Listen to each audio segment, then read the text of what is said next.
नमस्कार दोस्तों, भारत की बात राही के साथ कार्यक्रम में आपका स्वागत है। मैं हूं राहुल सिंह राही। अब बात करेंगे AIMIM के चीफ असहदुद्दीन ओवैसी की। ओवैसी साहब जैसे ही उत्तर प्रदेश के दौरे पे आए, उन्होंने भाजपा नेता ओम प्रकाश राजभर से मुलाकात की। मुलाकात के बाद दोनों ने एक लंबी वार्ता की। लंबी वार्ता होने के बाद वो बहराइच ओवैसी साहब निकल गए। वहां निकलने के बाद जब वो जियारत करने सैयद सलार की मजार पर गए, तब से ही सवाल उठने लगे। वो सवाल ओवैसी साहब पर नहीं बल्कि ओम प्रकाश राजभर पर उठने लगे। आइए इसी पर हम बात करेंगे भाजपा नेता रानू प्रताप राणा से। भारत की बात राही के साथ कार्यक्रम में आपका स्वागत है। नमस्ते राय जी। रानू जी, कल से राजनीतिक के कौतूहल का विषय बन गया है कि कल AIMIM के अध्यक्ष असहदुद्दीन ओवैसी आए और उन्होंने ओम प्रकाश राजभर से लखनऊ में मुलाकात की। मुलाकात के बाद वो सीधे जियारत करने बहराइच गए, जहां उन्होंने सैयद सलार मसूद की मजार पर जाकर चादर चढ़ाई। लेकिन इसके बाद राजनीतिक सरगर्मी तेज हो गई, क्योंकि ओम प्रकाश राजभर जिसको आराध्य मानते हैं, राजभर समाज जिसको आराध्य मानता है, महाराजा सोहेलदेव से सैयद सलार गाजी का एक लंबा युद्ध चला था और उस युद्ध में सैयद सलार गाजी पराजित हुए। आखिर इस दो परिवर्तित विचारधाराएं हैं जो मिलती नहीं है, और ये बेमेल गठबंधन कितने दिन चलेगा? राय जी, सबसे पहले मैं आपके शो भारत की बात राही के साथ देख रहे सभी दर्शकों को प्रणाम करता हूं। अब मैं बात करता हूं ओम प्रकाश राजभर जी की। उन्होंने भागीदारी संकल्प मोर्चा बनाया हुआ है, तो वैसे भी ये संकल्प मोर्चा का नाम वैसे भी झूठा दिख रहा है, क्योंकि यहाँ पे अगर आप गाजी को नहीं मानते, महाराजा सुहेलदेव को मानते हैं, तो ये गाजी आए कहाँ से? आपने ओवैसी साहब से गठबंधन किया है, ओवैसी साहब गाजी को मानने वाले, आप महाराजा सुहेलदेव जी को मानने वाले। तो पहली बात, आपस में इनकी विचारधाराएं स्वयं नहीं मिल रही हैं।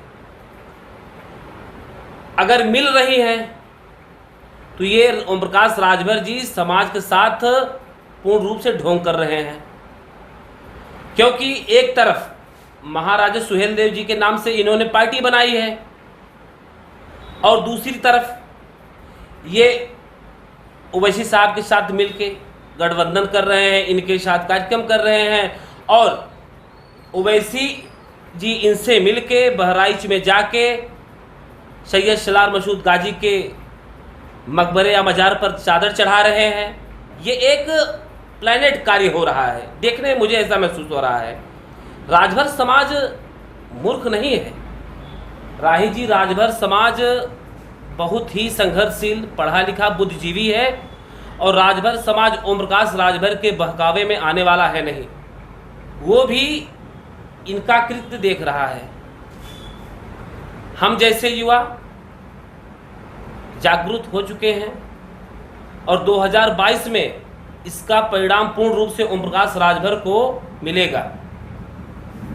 जो कुछ राजभर समाज के लोग इनके साथ जुड़े थे, आज इस कृत्य से वो भी दुखित हैं, उनको भी पीड़ा पहुंची है।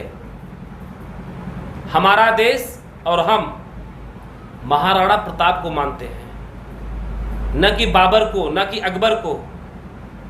हम पृथ्वीराज चौहान को मानते हैं, न कि मोहम्मद गोरी को। हम महाराजा सुहेलदेव जी को मानते हैं, न कि सैयद सलार मसूद गाजी को।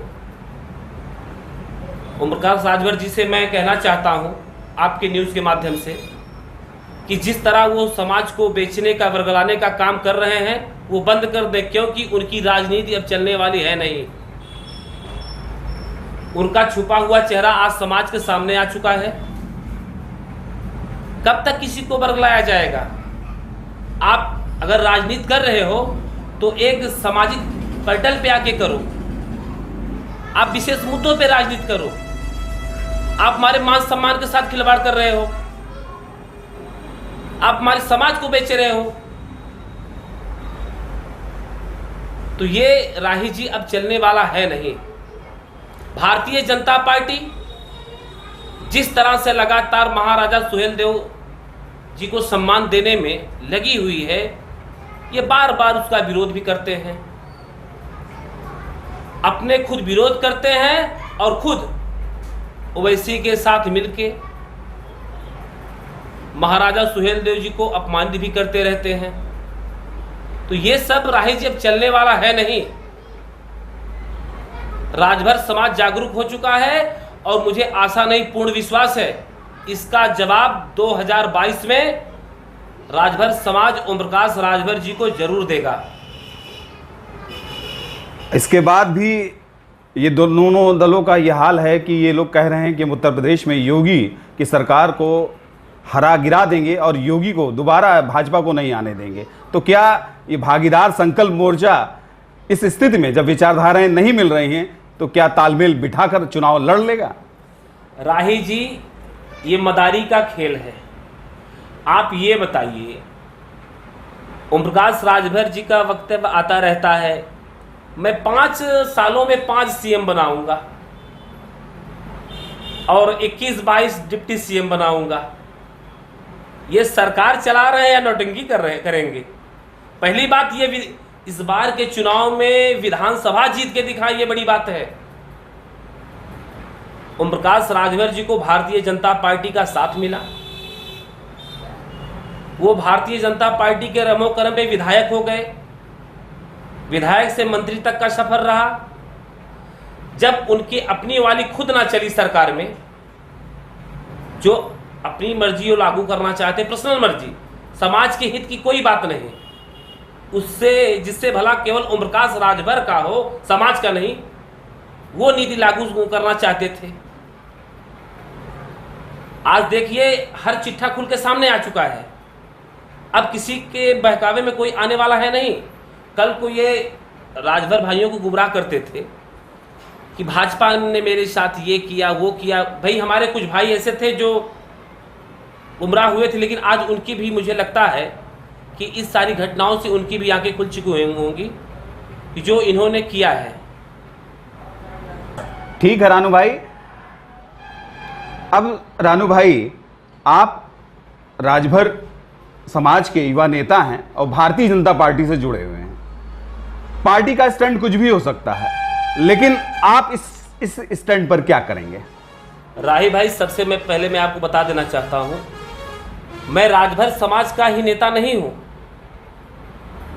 मैं सारे समाज का नेता हूं। भारतीय जनता पार्टी का मूल नारा है सबका साथ, सबका विकास, सबका विश्वास। उसी मूल मंत्र पे मैं काम कर रहा हूं और सदैव ही करता रहूंगा। और रही बात ओम प्रकाश राजभर की, तो मैं पहले भी बार बार कह चुका हूं, फिर भी कह रहा हूं कि मुझे कुछ कहने की जरूरत नहीं है। 2022 में इसका परिणाम उनके सामने होगा। धन्यवाद रानू जी।